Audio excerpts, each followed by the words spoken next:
We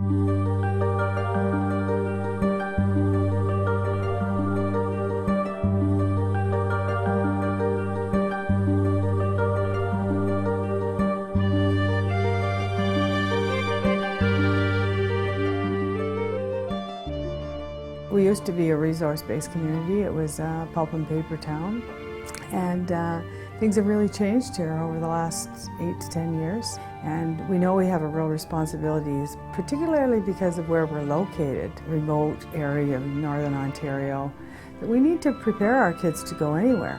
They need every opportunity, and they deserve every opportunity to go and compete worldwide and be successful anywhere in the world. So even though we're in Northern Ontario, a fairly small town in Thunder Bay, it's definitely at the same level as the bigger cities, that, catching up to what they're doing. Their eyes are starting to open up a little more to things that are happening in the world. These are things that are going on right now. Traditionally, the role of the teacher has been one of instructing, and the students have been one of receiving the information. But now with the technology at their fingertips, they can readily access any information at all. So what we have now is a situation where everyone is learning together and everyone is moving forward together. That teachers and students take learning into a different direction. Students are directing more of their education. We talk about co-learning with them. They could experience an app on a parent's iPhone, and it might support something we're doing in math or social studies or science, and they could relay that to me. And I think that's very important, so then they feel a little bit of ownership over the learning, and then I think the students feel pretty proud of that it's one of their suggestions that we're now bringing into the classroom. I think that's very important.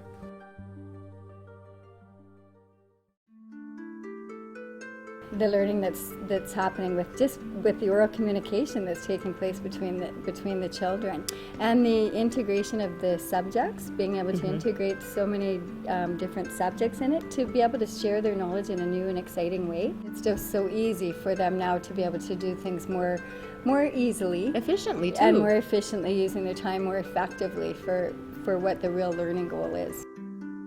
I appreciate the school bringing the laptops here, so just the chance that I don't have that at home and I get to do it here is like, I get excited to do it, and I just like, what's our next project? Like, I just want to make another one. Since we've been doing all this poetry and the performances and using all the laptops and iPads, we started to like it, so we kept on doing it. We used GarageBand and we added our voice in there with special effects. It made a big difference because you could totally understand like what we were trying to enhance and what we were trying to get our audience to know what we meant. I could have done it the normal way, but using technology was better because on paper, just writing, you can't really show pictures of what you're really talking about, and on laptops it's just so much faster, and you could just put pictures in and just show what you're really talking about, and you don't have to be like afraid to do it. You could just put yourself into it. Whenever they hand their work in, it's always like they take it probably 5 steps further than they should. So that just goes to show the engagement that the kids have. They go above and beyond.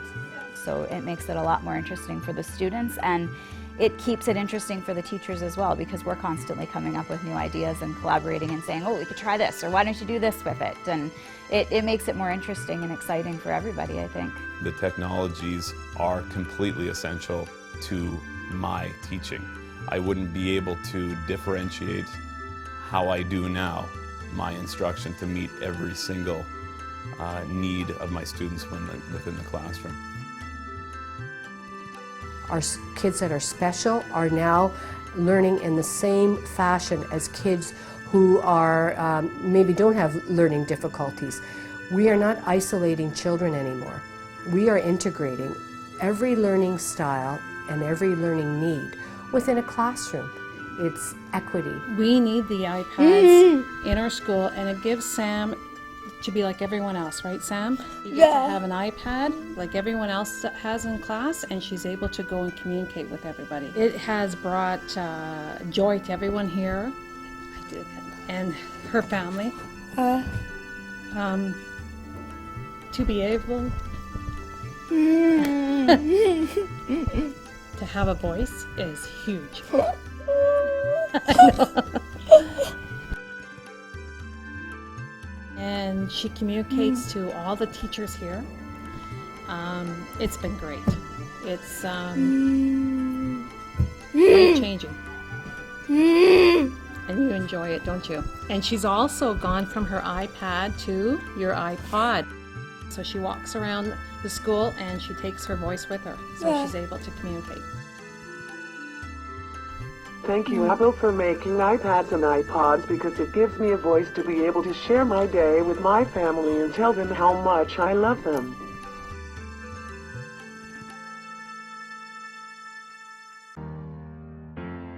Mobile technology, it's essential. They have it with them all the time. We want to make sure that they're learning in that environment, because they need to be able to access the technology, and they do. They have it right there. They take that learning with them, and it doesn't just stop in the classroom. They take the skills that they're learning with the mobile technology. You could take your learning outside of the classroom to events or wherever you're out to go, and you could just be learning all the time.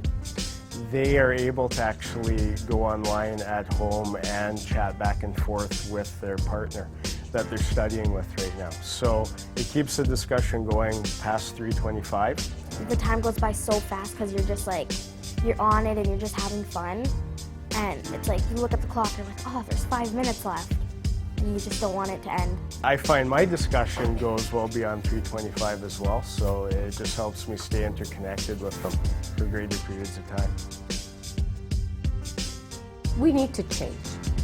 To stay in one spot is counterproductive for our kids. It certainly makes my job easier. It makes the students more engaged. They're learning things at a much quicker rate than they had using the traditional methods. On the iPad or iPod, they're actually all working at their own pace based on their needs. So in such a short amount of time, it's incredible how much growth there's been. All of a sudden, the whole class knows how to do it, and they're teaching each other, and they're working with each other, and it's impressive. Like I personally wouldn't have known that could have happened. It has changed the way my classroom runs, for sure.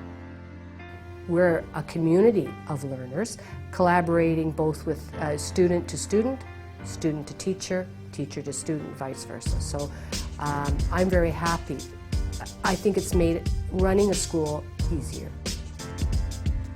We spend a lot of money on a lot of different things, and you know, when you first approach people about a new idea, they say, well, we can't do without this, we can't do without that, we can't do without. I say take a chance and try to do it differently, and I think if people do something that's similar to what we're doing, they're going to find that a lot of the things they've done in the past and we're spending money on, they don't have to spend money on. So we found all kinds of opportunities in software savings, we don't need as many textbooks, all kinds of things as a result of what we're doing. We're always pushing forward here. We're always looking for ways to make things better. What we're trying to do is create a different educational experience, different kinds of classrooms, places where kids really want to come instead of, you know, dreading school. We can't fail them, you know. It is our responsibility, our moral responsibility to get them there. I struggled always to meet the needs of my students. I finally feel after 17 years that I'm successfully meeting the needs of every student in my classroom. So it's not about the future. It's about right now. What are we going to do right now for these children?